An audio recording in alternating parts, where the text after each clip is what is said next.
অন্নপূর্ণা যোজনার ফলে এখনও পর্যন্ত ৭৯ লক্ষ বেনিফিশিয়ারির অ্যাকাউন্টে নাকি টাকা ঢুকে গেছে। এটাই ঘোষণা করেছেন আমাদের রাজ্যের বর্তমান মুখ্যমন্ত্রী শ্রী শুভেন্দু অধিকারী মহাশয়।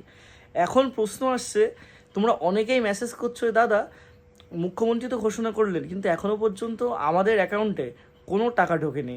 3 তারিখে যারা পেয়েছিলেন টাকা তারা পেয়েছিলেন, তারপর থেকে এখনও পর্যন্ত কোনো টাকা ঢোকেনি।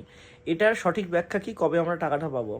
সত্যি কথা বলতে এটার ভেরিফিকেশন হয়েছে কি না, আদেও টাকাটা ডিবিটির মাধ্যমে ছেড়েছে কি না, এটার ব্যাখ্যা একমাত্র কিন্তু সরকারই দিতে পারবে। কারোর কাছে তোমরা গিয়ে এর উত্তর পাবে না। তার কারণ জলকল্যাণ শিবির 15, 16, 17 তারিখে হচ্ছে, প্রত্যেকটা সরকারি আধিকারিক কিন্তু সেই কাজে ব্যস্ত আছে। এদিকে কোনো জায়গায় অফলাইন অনলাইনে দুটোই ফর্ম ফিল আপ করানো হচ্ছে, আবার কোনো কোনো জায়গায় কেউ অনলাইনে ফর্ম ফিল আপ করে অফলাইনে, কেউ অফলাইনে ফর্ম ফিল আপ করে অনলাইনে ফর্ম ফিল আপ করছে। কোনো স্ট্যাটাস চেক করার অপশান থাকছে না, অনেকে ফর্মে ভুল করেছে। আদেও তারা টাকা কীভাবে পাবেন, কবে পাবেন, সেটা নিয়ে কিন্তু একমাত্র সরকার বলতে পারবে।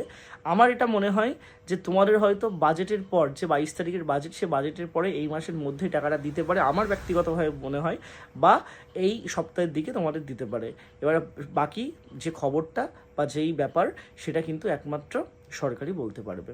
অবশ্যই চ্যানেলের সাথে যুক্ত থাকো, তোমরা কিন্তু আপডেট পাবে।